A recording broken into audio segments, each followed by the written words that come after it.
जय हिंद साथियों। यूक्रेन और रशिया के युद्ध ने यह साबित कर दिया है पुरुष ही ताकतवर है। यही देश और इस देश की नारी और बच्चों की सुरक्षा कर सकता है। मैं अपने देश की उन नारियों को लानत भेजता हूं जो अपने पति पर झूठा केस करके उसको कमजोर करती हैं, जबकि वो ही उसकी असली ताकत है। अपनी आंखों से देख रही होंगी ये फेमिनिज्म कि तुम्हारी रक्षा आज एक पुरुष ही कर रहा है। गनीमत है कि मेरे देश को इस युद्ध में नहीं आना पड़ा। अगर आता तो आप सब छुप कर बैठी होती और पुरुष कुर्बानी दे रहा होता तुम्हारे लिए, तुम्हारी अस्मत के लिए।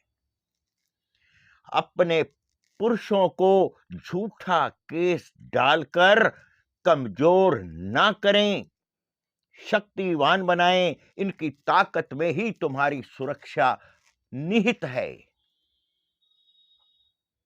फेक केस करती हो, कानून का सहारा लेती हो, कोई तुम्हारी सुनवाई नहीं किसी पुरुष की। मैं इन पुरुषों को कहूंगा, सबल रहिए, बलवान रहिए, इन झूठे केसों की धज्जियां उड़ाइए। देश की रक्षा के लिए लोग अपनी जान पर खेल जाते हैं। आप अपने परिवार की रक्षा के लिए इनका सामना कीजिए। झूठे केस वाली को पास भी मत फटकने दीजिए। आज ये सारी फेमिनिज्म को नजर आ रहा होगा कि पुरुष ही ताकतवर है। शर्म आती है, लानत है तुम पर। डूब मरो अगर अपने पुरुष को कमजोर कर रही हो। आप अपने पुरुष को ही नहीं, इस देश की नींव को भी कमजोर कर रही हो। आने वाले तुम्हारे बच्चे भी गुलाम ही पैदा होंगे, वो भी अपनी पत्नियों की गुलामी करेंगे। क्या तुम ऐसा भारत चाहते हो? मैं अपने भारत की, अपने देश की उन बहुओं से कहूंगा जो झूठा केस जिन्होंने किया है, क्षमा मांगकर अपने अपने घर चले जाएं। अपने परिवार को परेशान ना करें। अगर वो सोच रही हैं कि उनके मां, बहन और भाई ही परिवार है, वो गलती पर है।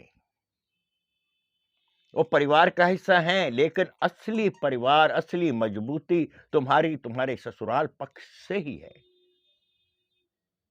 जहां देवर, जेठ और पति या आपका सास ससुर एक सुरक्षा कवच बनकर, दीवार बनकर आपकी रक्षा करता है।